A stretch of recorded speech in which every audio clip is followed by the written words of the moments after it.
And moving on to Central Africa, where Cameroon's 91-year-old President Paul Biya has hinted at another term as the head of state.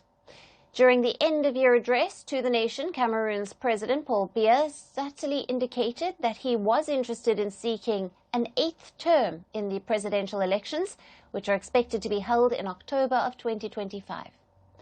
The nonagenarian leader, who has been in power since 1982, warned that 2025 was full of challenges, which was interpreted by some observers as a suggestion that Biya saw himself as the head of state of the Central African country beyond 2025.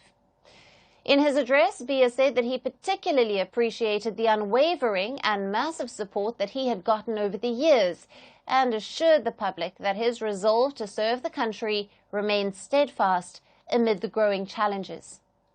The nonagenarian president also said that he was paying attention to the cries of members of his party, Cameroon's People's Democratic Movement, or the CPDM, who have reportedly embarked on a propaganda drive to market his candidacy.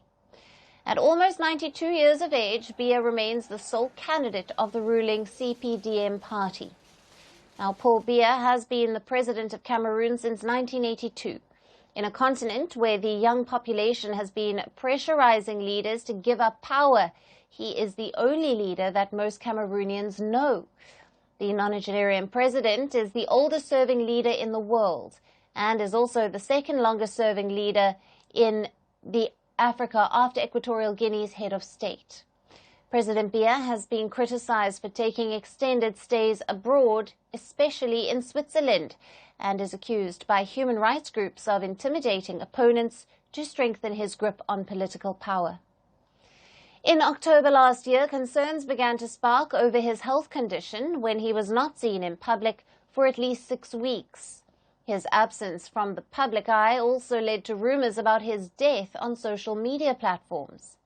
However, the government quashed those rumors, saying that they were pure fantasy, and have repeatedly insisted that the nonagenarian president was fit to govern the country.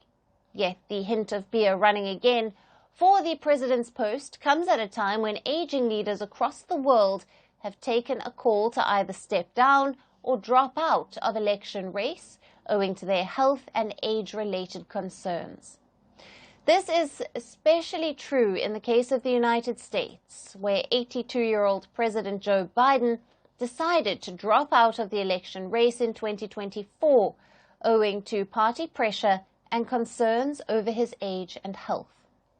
But in stark contrast to Biden's voluntary exit, Biya wants to extend his 42-years-long political career, and that is rooted in the political culture he comes from. In Africa, long tenures are not an uncommon phenomenon. The President of Equatorial Guinea, Teodoro Obiang Nguema Massacho, has been serving as the President of the Central African country since 1979. However, Biya's prolonged rule in Cameroon has only exemplified issues in authoritarian regimes where power is often highly personalized and there are no clear mechanisms of leadership transition. So, with Paul Biya refusing to step down, concerns have begun to creep up about the implications of the nonagenarian president's extra term on the political stability and governance in Cameroon.